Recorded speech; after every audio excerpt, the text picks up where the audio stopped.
Baik, terima kasih Pak Kiai. Silakan ada yang mau bertanya, kita minta 2 orang dulu dari teman-teman pelawak dulu. Ya, nampaknya muka lagi banyak masalah. Silakan. Yang mau bertanya? Adek Jigo. Bismillahirrahmanirrahim. Assalamualaikum warahmatullahi wabarakatuh. Terima kasih Ustadz. Kebetulan saya pribadi juga sebagai komedian Ustadz. Dan mewakili teman-teman semua, kakak-kakak, abang-abang semua.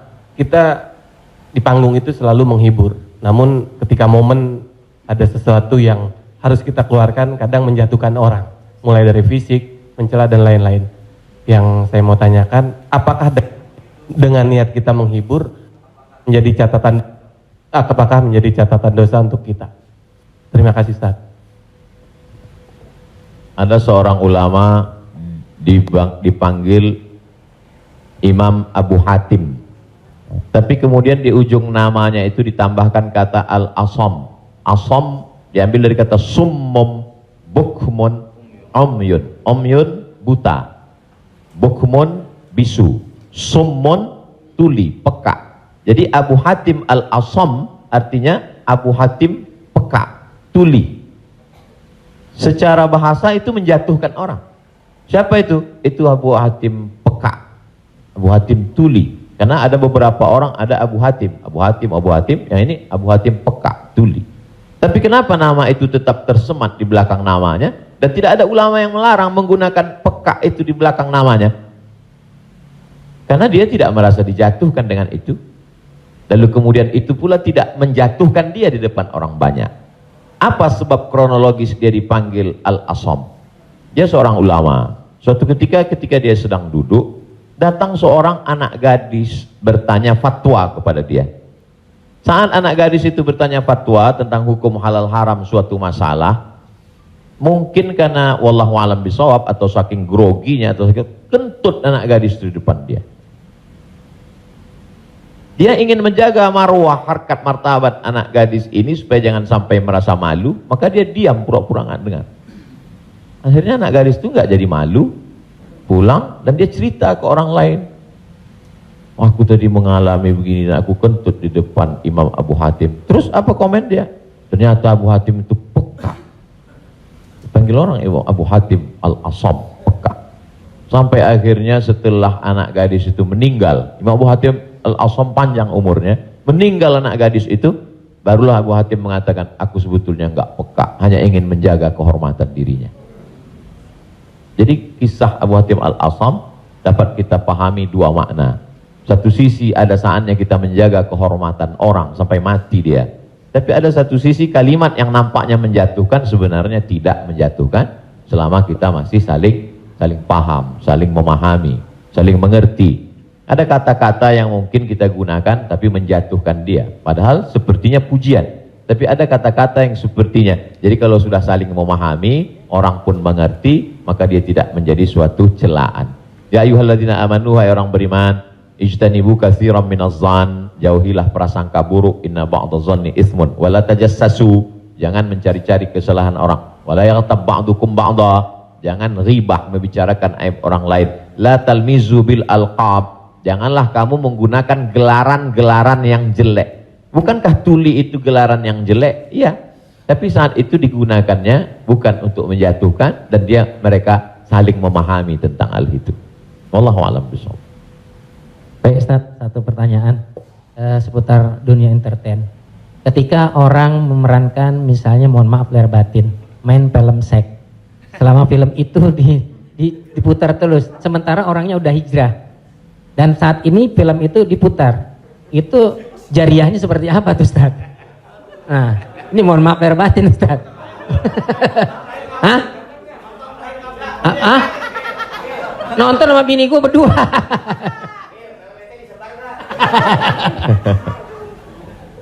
Man sanna fil islami sunnatan hasanatan, siapa yang membuat perbuatan yang baik, falahu ajruha, dia dapat pahalanya, wa ajru man amila biha, dan orang lain yang terinspirasi dengan itu Jadi kalau Paski membuat rumah tahfiz, lalu kemudian komunitas-komunitas yang lain terinspirasi dengan itu, maka dapat pahala min ghairi an yanqusa min ujurihim syai'un.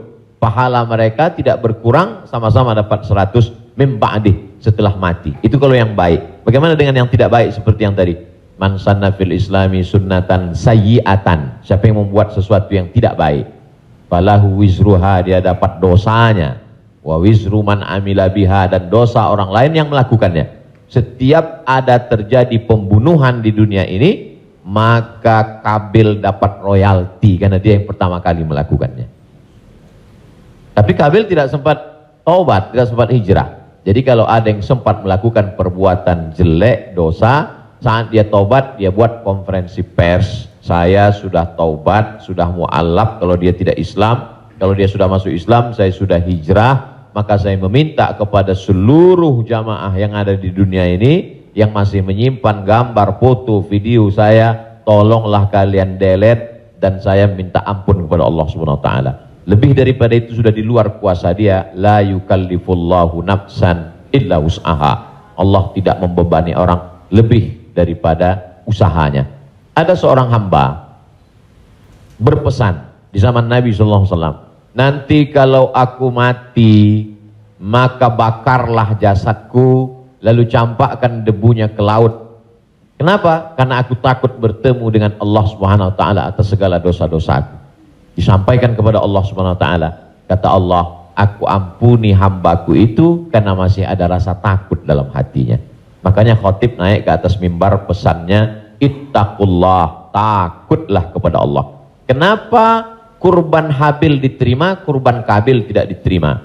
La imbasatta ilayya yadaka litaqtulani, andai kau ambil batu besar untuk kau timpakan ke atas kepalaku, kata Habil, ma ana bibasiti yadiya ilaika liaqtulak, aku tidak akan membalas untuk membunuh wahai saudaraku.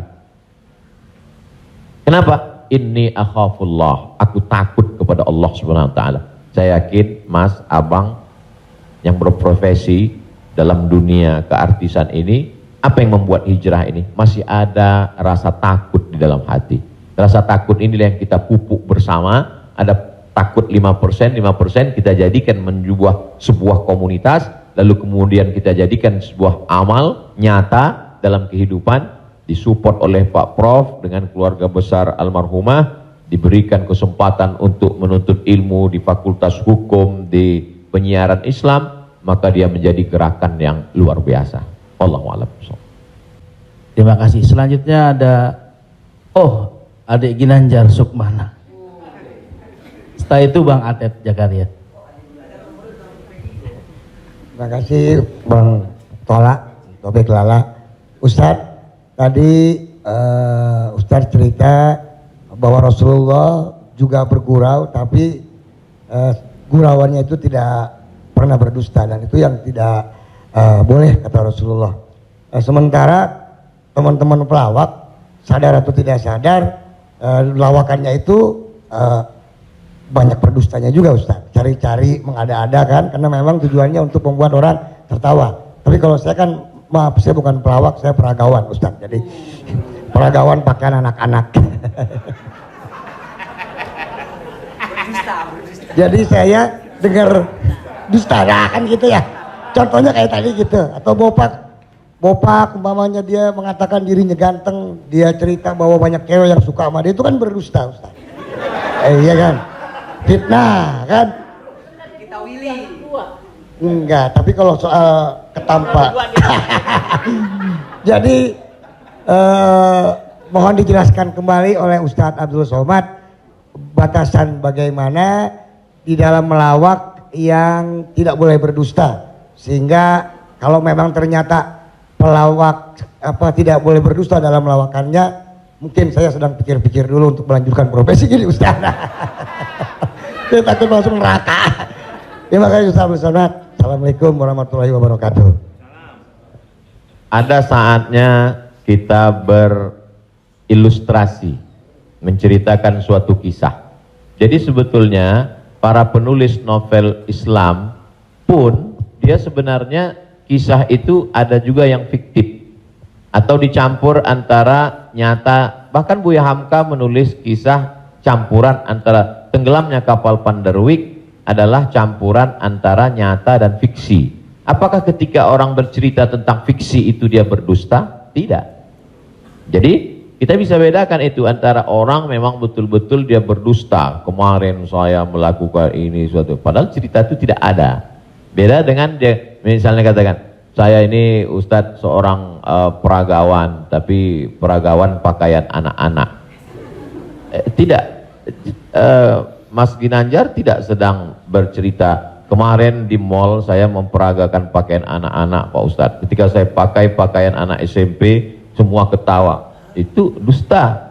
Tapi ketika dia katakan cerita awal tadi, semua orang tahu bahwa dia tidak sedang memperagakan pakaian anak-anak. Dia hanya sedang menunjukkan tentang dirinya. Secara sebenarnya di balik kalimat itu Mas Ginanjar sedang menjatuhkan dirinya di hadapan orang lain. Kan? Dan kita tertawa dengan dia menjatuhkan dirinya. Mohon maaf, bahwa beliau mengatakan fisik saya seperti anak-anak dan saya andai pun menjadi peragawan hanya sesuai memperagakan pakaian anak-anak. Hari ini orang tidak menjatuhkan dirinya, dia menjatuhkan orang lain, menjatuhkan tokoh agama, menjatuhkan ustadz. Ada suatu kesalahan dalam cara dia berpikir. Bahwa beliau menjatuhkan dirinya, dia tidak usah. Karena dia sedang, tapi dia tidak sedang berbohong. Dia hanya sedang bercerita. Insya Allah penjelasan saya itu bisa dipahami. Yang tidak bisa itu adalah ketika orang seolah-olah dia bercerita, dia kemarin saya menjadi sebuah cerita seakan-akan orang mengatakan dia nyata. Padahal sebetulnya hanya bohong belaka supaya orang tertawa. Itu yang dilarang oleh Nabi Muhammad SAW. Wallahu a'lam. Baik, Assalamualaikum warahmatullahi wabarakatuh. Nama saya Ted Zakaria Ustadz. Saya pernah ketemu Ustadz di airport waktu itu mau berangkat umroh. Yang saya ingin mohon penjelasan dari Ustadz.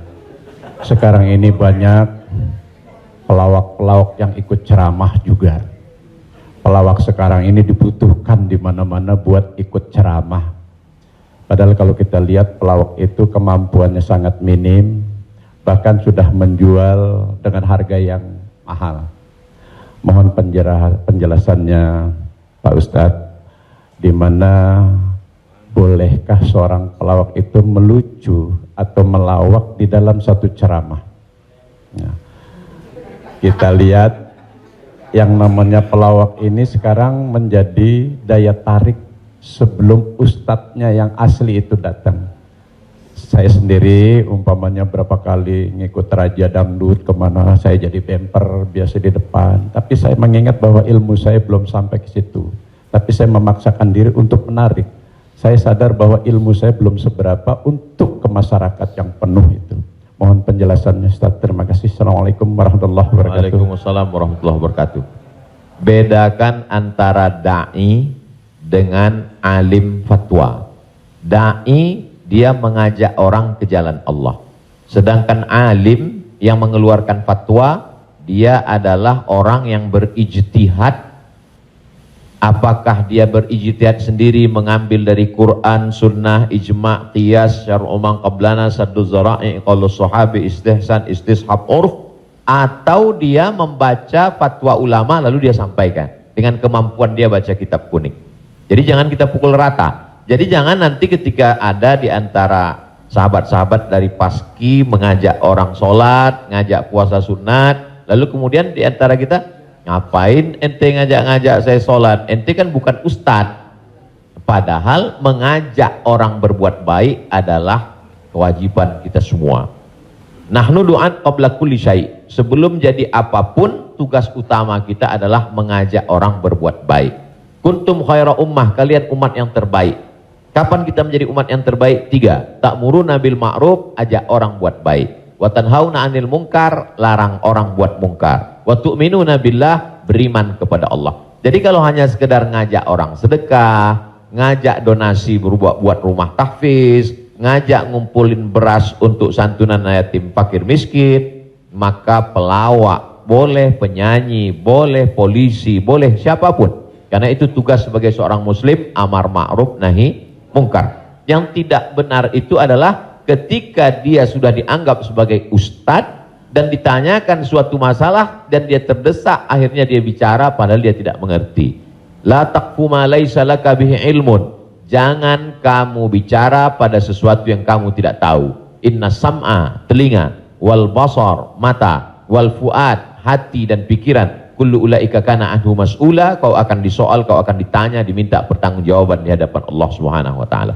Jadi kalau abang, mas diajak dalam acara dakwah sebagai pengantar supaya masyarakat mau mendengar, supaya ramai, hadirilah tablik akbar Ustadz Fulan bersama grup Paski untuk sebagai pengantar 5-10 menit, silakan. Tapi setelah itu nanti Ustadz bicara, pas tanya jawabnya serahkan ke Ustadz. Nah, jadi selama tetap kita menjaga. Jadi kalau diibaratkan rumah makan di airport, ini penyanyi, artis, Ustadz itu sama seperti yang memanggil penumpang supaya mau masuk ke rumah makan.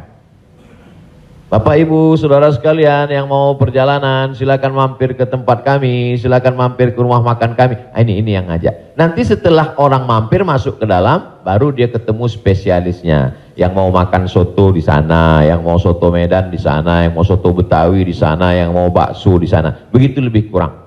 Karena masyarakat kita belum sampai pada level ngaji. Masyarakat kita ini 3 level. Pertama, level 1 yang memang sudah ngaji sama para habaib, baca kitab kuning serius, khatam dari A sampai Z. Ini memang nggak perlu pakai pemanggil tadi. Yang kedua adalah level yang masih mau ke masjid, tapi juga tergantung SMS kemana ngajak. Ngaji oke, kesini pun oke. Ini yang level 2. Yang level 3, ngelihat masjid pun masih takut. Makanya saya kalau tablik akbar pengajian ke daerah, itu saya bagi 3. Ada pengajian yang saya memang nggak mau di masjid, saya pengajiannya maunya di lapangan sepak bola, di stadion, supaya sampai ke grassroots. Ada level 3 yang belum mau ke masjid. Saya terus terang Ustadz, ke masjid ini trauma. Beberapa teman saya ke masjid ninggal. Nah, jadi yang level ini masih mau, masih bercampur. Jadi kalau ada orang yang ngejek, apa itu dakwah, apa itu pengajian, apa itu, kenapa melibatkan artis? Ini salah satu cara. Jadi Wali Songo dulu tidak bisa Wali Songo datang ujuk-ujuk langsung baca kitab kuning, nggak bisa. Makanya mereka buat solawatan. Dia tahu tradisi orang Jawa pukul gending pakai wayang, maka dia buat cara wayang. Dia pakai wayang. Jadi sekarang kalau mampu buat film pendek atau melibatkan artis, video tanya jawab saya dengan pertanyaan yang sama, dengan jawaban yang sama, tapi dengan pengantar artis berbeda viewernya. Yang ngasih tahu penonton. Ustadz coba Ustadz lihat ini. Ini dengan musyawarah sekian penontonnya. Tapi ketika Ustadz di masjid dengan jamaah sekian penontonnya. Artinya apa? Dakwah bisa sampai melalui lisan sahabat-sahabat kawan-kawan. Jadi pakai kesempatan ini untuk mengajak orang lebih banyak ke jalan Allah Subhanahu wa taala. Wallahu a'lam. Barakallah.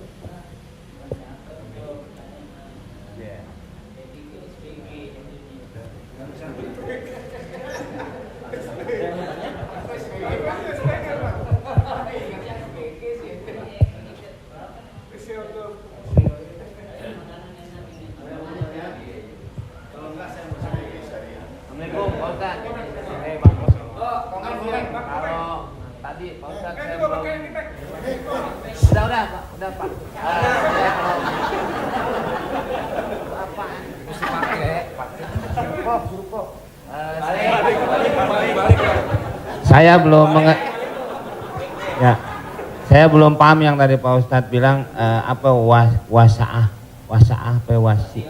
Oh, lo jangan nyampur. Agama lo beda lo.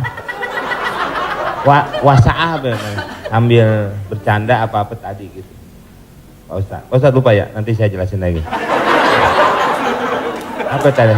Wasaah kalau nggak salah. Nggak tahu, Wak Ujang adanya kali. Ya Pak Ustad. Ya itu. Wasilah. Bukan. Wasa'ah apa wasi'ah? Wassalam habis dong. Ya? Sa'ah wa sa'ah. Nah, itu Pak Ustad. Sa'ah. Jadi ketika itu ucapan hadis Nabi. Ada seorang sahabat, dia datang menemui Nabi. Kenapa ketika kami duduk bersamamu ya Rasulullah di dalam Masjid Nabawi, di majelis ilmu, kami merasa dekat dengan Allah. Kami merasa takut kepada Allah. Tapi ketika kami pulang ke rumah, ketemu dengan anak istri bersenda gurau, kok rasanya beda. Lalu apa kata Nabi? Sa'ah wa sa'ah. Hidup ini ada masanya serius, ada masanya bercanda, ada masanya begini. Lau kuntum kama kuntum la safahatkumul malaikah. Seandainya kamu seperti itu terus, seperti saat berada denganku di hadapanku di masjid, tidak berubah-berubah, turun malaikat bersalaman dengan kamu, kata Nabi SAW. Jadi sahabat itu pun mengalami seperti yang kita alami dan kekhawatiran seperti kekhawatiran kita. Ketika kita duduk dengan Habib, dengan Ustadz di masjid, dengan Kiai, dengan Tuan Guru, terasa begitu full iman. Tapi begitu pulang ke rumah, kok begitu ya? Rasa yang kita rasakan sekarang dirasakan juga sahabat Nabi dulu, dan mereka tanya, kata Nabi nggak salah. Karena hidup ini ada sa'ah wa sa'ah. Sa'ah artinya bahasa Indonesianya saat.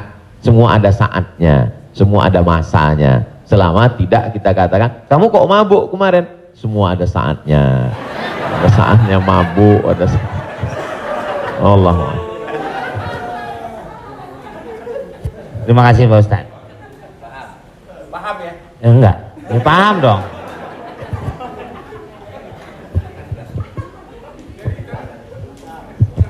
Mungkin dari sini ada. Tapi satu lagi pertanyaan, saya mau nanya. Pak Ustadz, ini masalah saya pribadi. Jadi saya ya ada masukan juga ketika hukum riba. Mobil itu ya, ini umum ya kan. Jadi mobil kita jual, kemudian kita coba berusaha cash. Saya untuk menghilangi kredit. Nah, saya mau tanya, ini juga amanat dari keluarga saya, dipastikan lagi. Boleh nggak, Kiai, kita kredit mobil? Padahal padahal ini menjadi hal penting bagi saya untuk mobilisasi kemana gitu. Saya punya anak kan baru kelar UIN. Jadi ini saya lagi diceramai gitu. Papa sudah lah Pak, jual Pak. Kita nggak usah dibeli, lillahi ta'ala aja. Ya saya bilang ini lillahi ta'ala, agak-agak susah nak, dia bilang gitu. Tapi ini real, saya jual, saya mencoba untuk beli cash, nungguin cash lama. Jadi jangan suka buka aib orang, Mbak.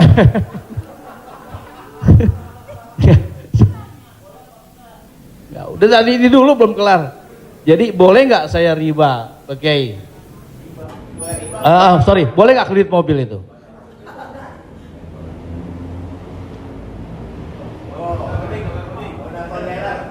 Alhamdulillah CRV jadi baru gue. Buka Google, ada tulisan saya di situ. Nanti Bapak, Ibu, Abang, Mas share ke teman-teman. Buka Google, tulis di situ Somad Morocco, SOMADMOROCCO, Somad Morocco, SOMADMOROCCO, Somad Morocco, spasi kredit, sudah, enter. Somad Morocco spasi kredit, tulisan yang paling atas kredit, ada tanda tanya, aska. Di situ jawaban. Saya sudah tulis tentang masalah kredit ini.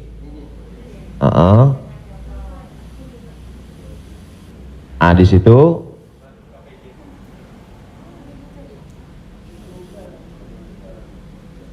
Nah, bisa dibaca. Bisa bahasa Arab, Ustaz. Ada terjemah, Mas Komeng, terjemah di bawah.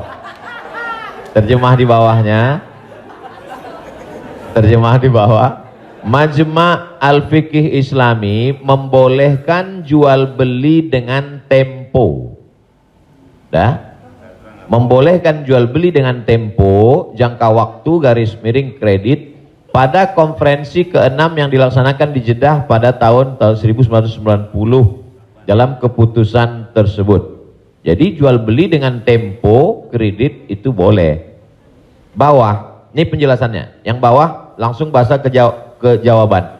Jual beli kredit itu tidak ada keberatan di dalamnya, boleh jika waktu dan tambahannya diketahui. Dibayar dalam waktu 2 tahun. Dibayar dalam harga 200 juta. Dicicil 1 bulan 15 juta misal, 10 juta, 12 juta. Meskipun harga kredit lebih mahal daripada kontan. Karena penjual dan pembeli sama-sama mendapat manfaat. Penjual mendapat manfaat tambahan harga dan pembeli mendapat manfaat tempo jangka waktu. Disebutkan dalam Sahih Al-Bukhari. Apakah di zaman Nabi ada kredit? Ada. Dalam Sahih Bukhari, Sahih Muslim, bahwa barirah itu manusia. Waktu itu masih boleh jual manusia, hamba sahaya. Bahwa barirah dijual oleh tuannya dengan cara kredit selama 9 tahun. 1 tahunnya dibayar 40 dirham. Ini menunjukkan bolehnya jual beli kredit. Kesimpulannya, uang dengan barang boleh, tapi uang dengan uang riba. Prof, saya pinjam uang 200 juta. Nanti saya bayar 220. Haram, riba. Tapi ketika saya beli mobil, Prof, saya cicil tiap bulan, maka lunas dalam waktu 1 tahun, itu tidak riba karena akadnya uang dengan barang. Yang jadi masalah ketika kita pergi ke dealer untuk beli mobil, kita katakan kita tidak punya uang cash, dia tidak mau langsung transaksi dengan dia, tapi dia akan libatkan pihak ketiga, penyedia keuangan. Pada akhirnya transaksi kita adalah uang dengan uang. Uang dengan uang, bukan uang dengan barang. Lalu apa solusinya? Pergi ke bank syariah. Kenapa di bank syariah uang dengan barang? Assalamualaikum, waalaikumsalam. Bank syariah, saya mau beli mobil. Terus mau pinjam uang. Kata bank syariah, kami tidak melayani peminjaman uang dengan uang, karena uang dengan uang berbunga haram. Bapak sebetulnya mau beli apa? Mau beli mobil. Kata orang bank syariah, mobilnya kami beli. Bank syariah membeli mobil. Setelah itu bank syariah menjual mobil itu ke kita, maka akadnya kredit sama seperti barirah dibeli pada zaman Nabi, kredit 9 tahun. Jadi akadnya adalah uang dengan barang. Begitu. Allahu a'lam. Ya alhamdulillah. Beli lagi. Saya lebih kembali lagi pakai syariah. Selanjutnya siapa yang mau bertanya? Silakan umum sekarang. Bang Dery mau nanya? Oh, yang ibu-ibu aja, ibu-ibu. Pak.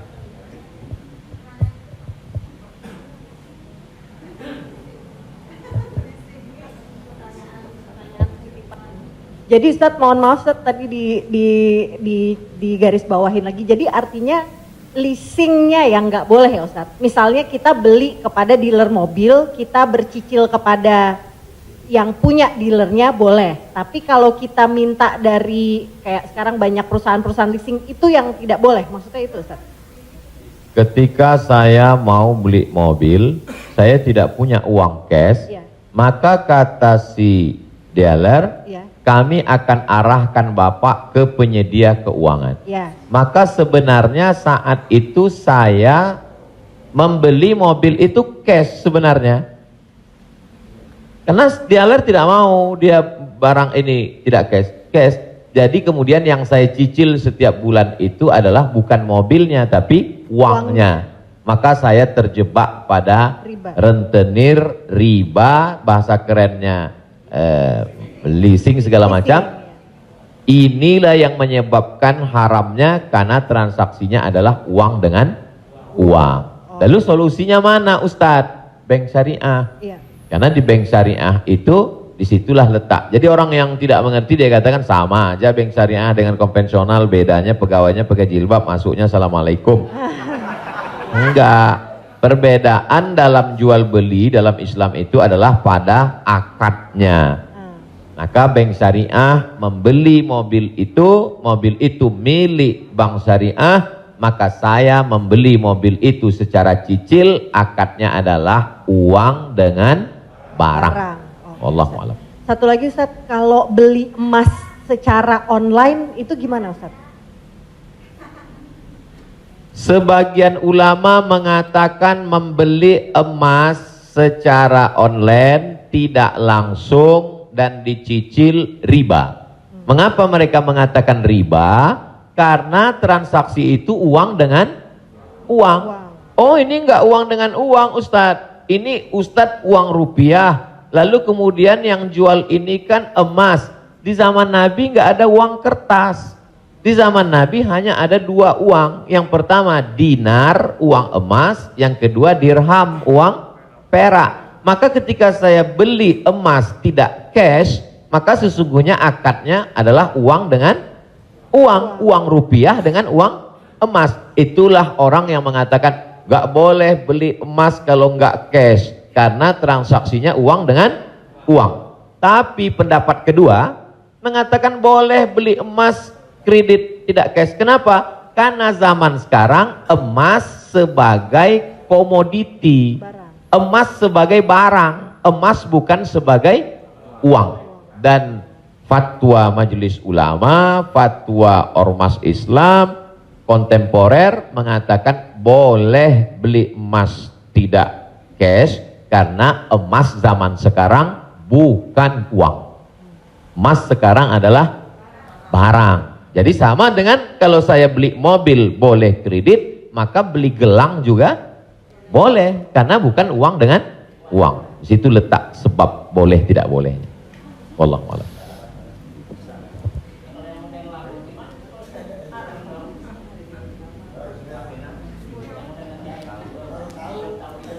Yang sudah banyak-banyak taubat nasuha, sholat sunat, istighfar.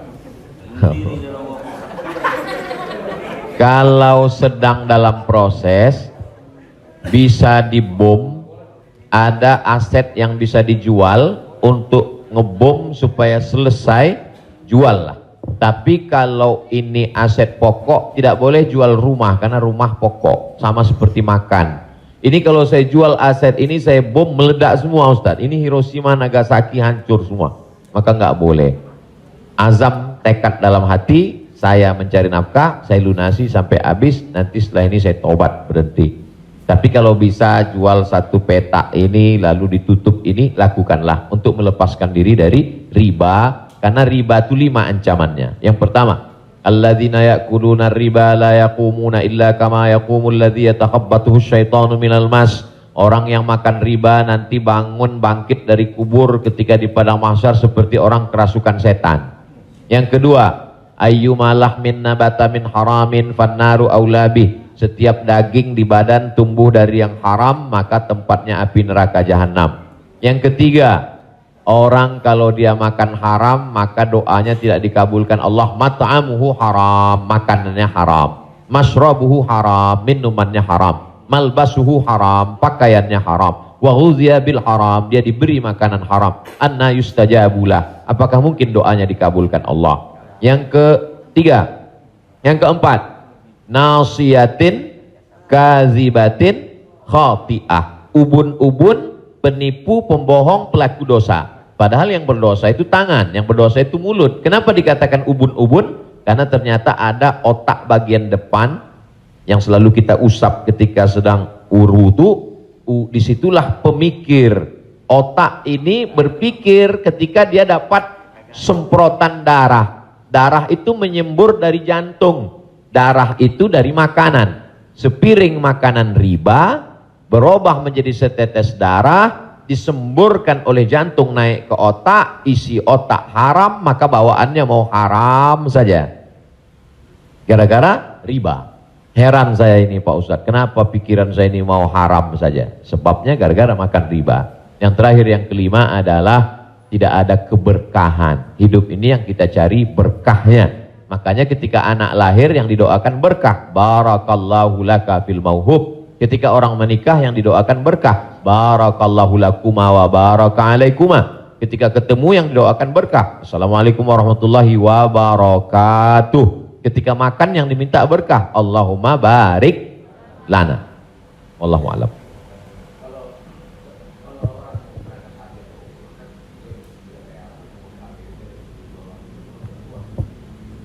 Transaksi uang dengan uang boleh dengan syarat yadan biadin, langsung cash.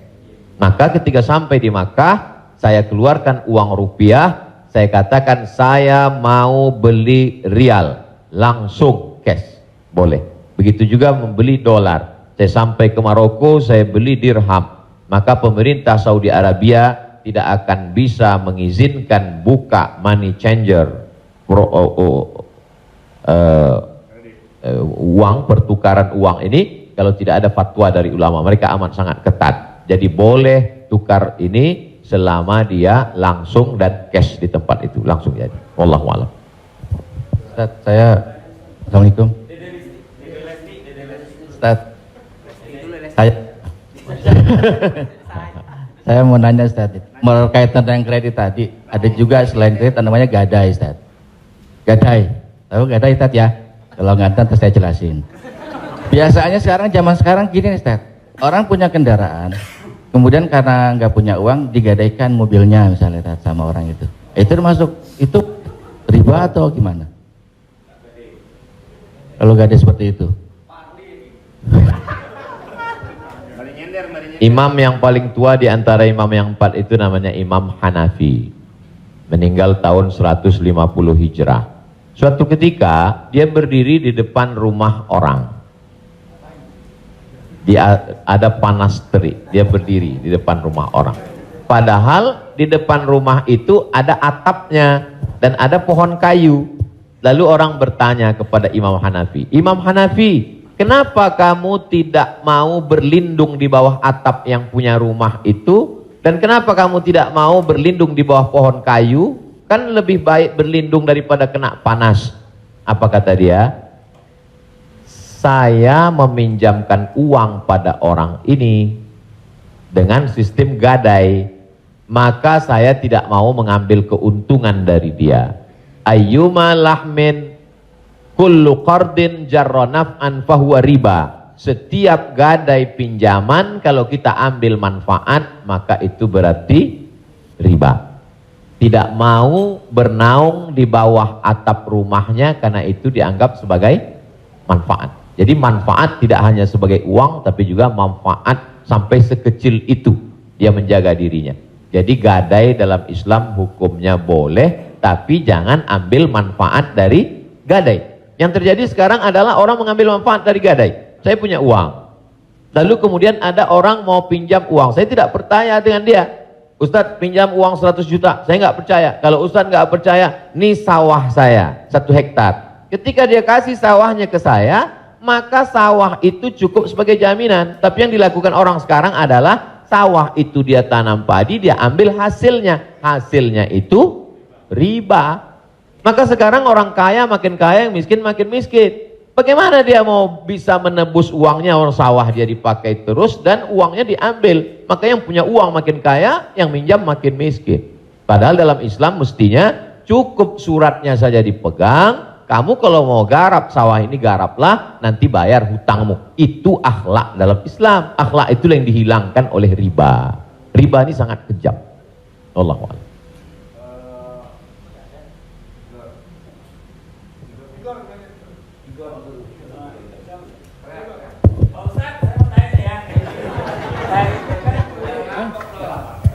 Pak Ustadz, Assalamualaikum. Assalamualaikum warahmatullahi wabarakatuh Pak Ustadz. Saya ini pernah Islam, balik ke Kristen, balik lagi ke Islam lagi. Itu gimana itu ceritanya Pak Ustadz? Innalladzina amanu, beriman, summa kafaru, murtad, summa amanu, kemudian beriman, summa kafaru, murtad, summa zdadu kufran, maka barulah tidak diterima. Jadi kalau Islam setelah itu dia murtad, balik lagi ke Islam, maka dia diterima. Amanu, summa kafaru, summa amanu, summa kafaru, summa zdadu kufran. Nah, ini baru tidak diterima. Nah, sebab itu mudah-mudahan Bang Tigor istiqomah dalam iman dan Islam.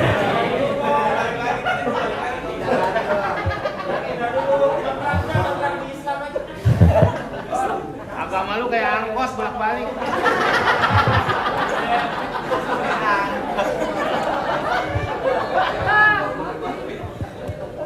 Tapi saya sudah tetap sekarang. Amin. Insya Allah. Saya udah umroh, Ustaz. Jadi Insya Allah. Jadi balik Bang, ke jalan yang benar. Insya Allah. Jadi Bang Topik, kajian paski mungkin kerjasama dengan musyawarah supaya terus, atau kalau tidak ingin satu majelis, ustadznya nanti setelah di sana pagi misalnya, sore di paski. Kemudian ngaji ini, kalau sekedar ngaji kita nggak ada tantangan, mesti ada sosialnya. Misalnya ngumpulin beras.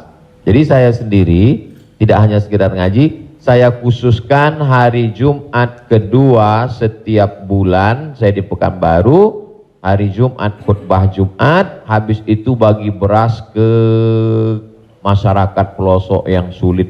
Lalu siapa yang menjadi relawannya? Yaitu relawan-relawan biker subuhan, mantan petato, kemudian hijrah, pemuda hijrah. Karena kalau cuma ngaji, orang tidak ada tantangannya. Jadi saya ingin ke depan paski ngaji, kemudian ada gerakan dakwah, kemudian ada gerakan sosial, buat rumah tahfiz, lalu kemudian tidak hanya uang dari komunitas saja, buka, buat yayasan, buka. Kami membuka rumah tahfiz gratis untuk yatim dan segala macam, kirim ke nomor rekening berikut ini, pasang pancingnya, Allah Ta'ala memberikan. Belajar kita dari yang dilakukan oleh almarhumah, 250 yatim 40 tahun, Prof. 43 tahun bisa tidak putus. Inspiratif, inspirasi. Jadi kalau mau, maka kita bisa ikuti jejak. Sehingga kita, jadi kelanjutan itu, maka Bang Tigor dan abang yang lain, dia akan terpacu terus untuk datang setiap kajian pekanan, lalu kemudian memperbaiki tahsin bacaan Qur'annya, lalu kemudian meluruskan kajiannya, kemudian ada konsultasi dengan ustadz, tanya jawab dan lain sebagainya. Wallahu a'lam.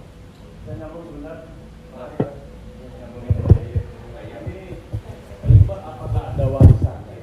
Karena kalau kita dengar dalam satu, kalau kita melayat, sering orang bilang kalau almarhum atau almarhumah punya utang piutang berhubungan dengan keluarga, sedangkan kita nggak tahu bahwa itu adalah riba, apakah termasuk warisan itu dosanya? Terima kasih. Tidak boleh harta warisan dibagi sebelum dilakukan dua hal. Yang pertama, mim ba'di wasiyatin, keluarkan wasiat. Wasiat hanya sepertiga total harta. Jadi kalau dalam surat wasiatnya, aku wasiatkan ruko ini untuk sekolah tahfiz. Total harga ruko 1 miliar. Sedangkan harta dia cuma 2 miliar. Maka yang jatuh menjadi wasiat hanya 666 juta. Sedangkan sisanya dibagi kepada ahli waris. Pertama, keluarkan wasiat, sepertiga paling banyak. Setelah keluar wasiat, mim ba'di wasiyatin yusabiha au dain. Dain, bayarkan hutangnya. Jadi kalau ada orang meninggal, hutangnya dibayarkan dari harta warisan. Jadi kalau harta warisan habis, apakah anak wajib membayarkan hutang bapaknya? Tidak. Anak hanya wajib membayarkan hutang almarhum dari harta yang dia tinggalkan. Adapun kalau si anak mau berbakti kepada orang tuanya, dia bayarkan, baik, tapi dia tidak punya kewajiban, dia bayarkan dari harta dirinya sendiri. Jadi makanya kadang kita baca, jangan beli ruko ini bermasalah. Di mana letak masalahnya? Karena ruko itu dibagi sebelum hutang dibayar. Muncul masalah. Sebetulnya ruko itu bukan milik anak-anaknya, tapi milik piutang. milik orang yang dulu pernah dipinjam uangnya. 2 keluarkan, baru bagi harta warisan. Allahu a'lam.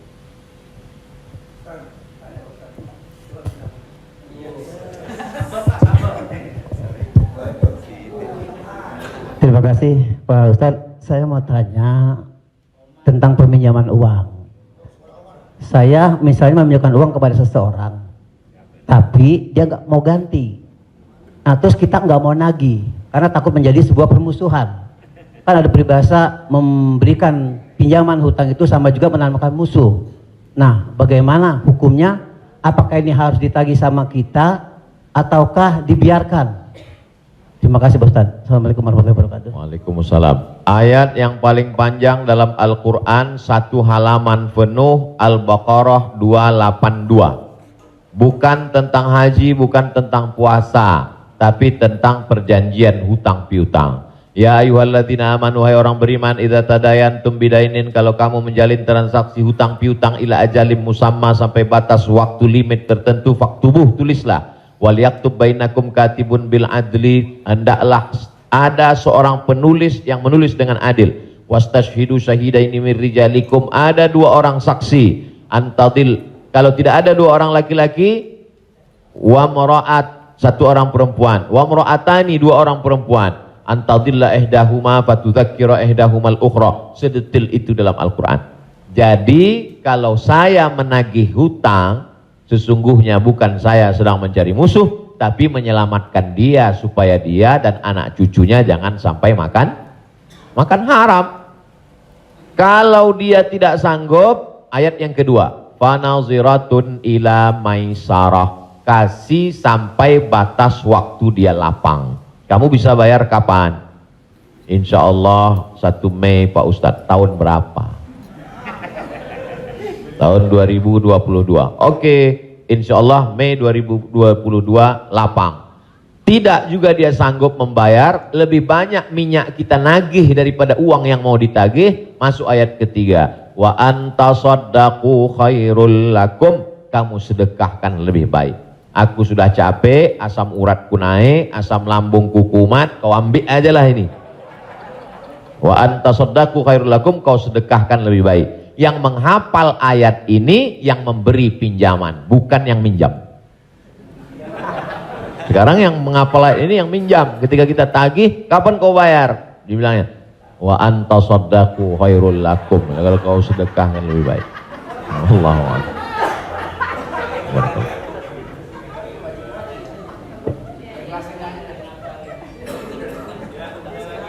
Ada yang nanya lagi? Ada yang nanya lagi ya? Di luar utang piutang. Saya mau tanya ini Pak Ustadz, kan kalau ada teman yang ulang tahun, kita suka bilang selamat ulang tahun, kita doakan semoga panjang umur. Sementara yang namanya ajal tidak bisa meleset 1 detik, tidak boleh kurang dari 1 detik, tidak boleh lebih dari 1 detik. Lalu bagaimana kita percuma kita berdoa seperti itu dong Ustadz? Iya kan?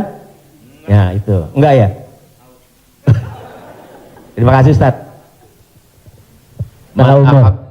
Man ahabba ayyubsata lahu fi rizqihi, siapa yang mau dilapangkan rezekinya, wa yunsa'alahu fi atharihi, mau dipanjangkan umurnya, falyasil rahimahu, hendaklah dia menyambung tali silaturahim.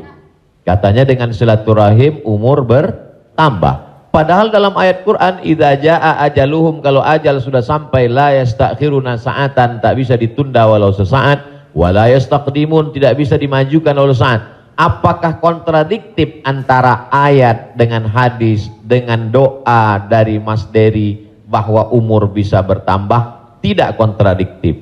Lalu yang kontradiktif itu apa? Pemahaman kita. Dijawab oleh Syekh Muhammad Mutawalli Asy'arawi, ulama besar dari Al-Azhar Kairo Mesir. Nama kitabnya Fatawa Al-Kubra, fatwa-fatwa besar, bahwa umur tidak ditambah, tapi doa panjang umur dan bersilaturahim panjang umur itu maksudnya kualitas umurnya bertambah. Ada orang yang umurnya 40 tahun tapi hafal Quran, berzikir, diisi dengan wakaf, infak, sedekah. Ada 40 rumah warung jatuh mati.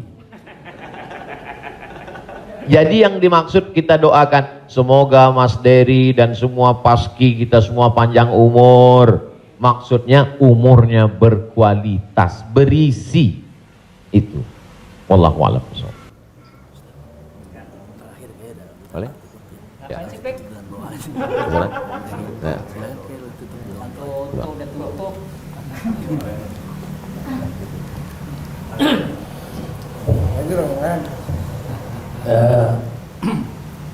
Bapak Ibu yang berbahagia, karena Pak Kiai agak capek besok mau ke Riau, mau pulang kampung. Jadi kita ikut. Biayanya nggak ada lain tuh. Jadi, iya, alhamdulillah sudah dicukupkan untuk pertanyaan. Nanti kalau yang mau bertanya, tulis aja surat, langsung kirim ke Bopak. Biar Bopak yang kirim ke Ustaz Somad. Baik, Bapak Ibu yang berbahagia, alhamdulillah kita sudah mendapat pencerahan. Mudah-mudahan ini menjadi langkah awal kita untuk mendekati agama kita dengan bijak tentunya. Semoga Allah memberikan kecerdasan kepada kita. Di sisa umur kita ini mudah-mudahan menjadi orang yang bermanfaat buat diri dan agama secara bangsa. Amin. Pak Kiai, kita mohon untuk memberi doa untuk acara ini. Terima kasih. Astaghfirullahaladzim, astaghfirullahaladzim, astaghfirullahaladzim, alladzi la ilaha illa huwal hayyul qayyum wa atubu ilaih. A'udzubillahi minasyaitonir rajim. Bismillahirrahmanirrahim. Alhamdulillahirabbil alamin, arrahmanirrahim, maliki yaumiddin. Iyyaka na'budu wa iyyaka nasta'in. Ihdinas siratal mustaqim, siratal ladzina an'amta 'alaihim ghairil maghdubi 'alaihim waladdallin. Amin.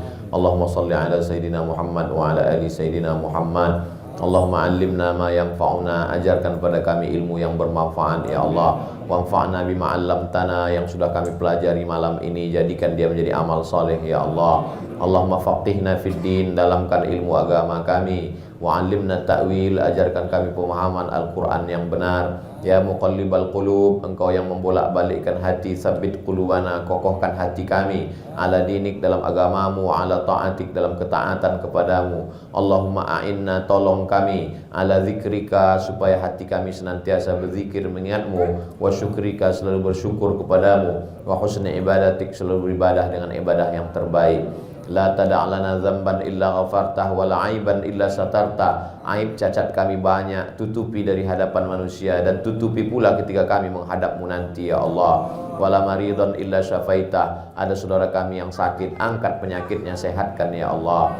Wala mayitan illa rahimtah, yang sudah meninggal dunia mendahului kami, lapangkan kuburnya ya Allah. Wala hajatan min hawaijid dunya wal akhirati laka ridha walana fiha salah, segala hajat dunia hajat akhirat baik bagi kami dan engkau ridha, illa qadaitaha wa yassartaha, mudahkanlah ya Allah. Rabbana hablana minas salihin, jadikan anak kami anak-anak yang soleh dan solehah, min hufazil Quran wal hafizat, bukakan pintu hati mereka untuk menjadi penghafal Al-Quran. Minal mujahidina fi sabilika bi amwalihim wa anfusihim, mereka akan menolong agamamu dengan harta, nyawa dan kekuasaan yang kau titipkan di tangan mereka. Allahumma khtim lana bi husnil khatimah, tutup umur kami dengan husnul khatimah. Allahumma ja'al akhira kalamina inda intihai ajalina, ketika ajal kami sampai, saat malaikat maut mencabut nyawa kami ingin kalimat terakhir yang keluar dari mulut kami, la ilaha illallah Muhammadur Rasulullah sallallahu alaihi wasallam. Allahumma ja'alna minal mutahabbina bijalalik, sebagaimana hari ini kami berkumpul berkasih sayang karena engkau, maka kumpulkanlah kami di surga bersama Nabi Muhammad sallallahu alaihi wasallam.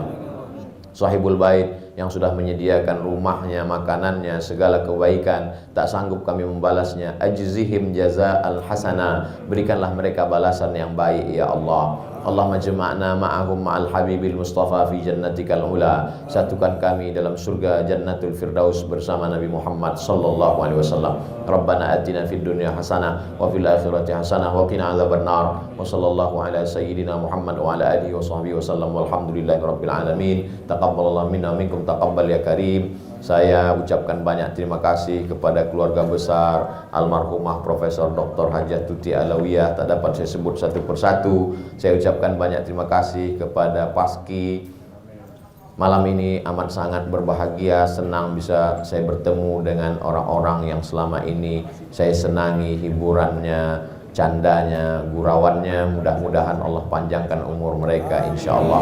Jazakumullah khairal jaza. Wassalamualaikum warahmatullahi wabarakatuh. Waalaikumsalam warahmatullahi wabarakatuh.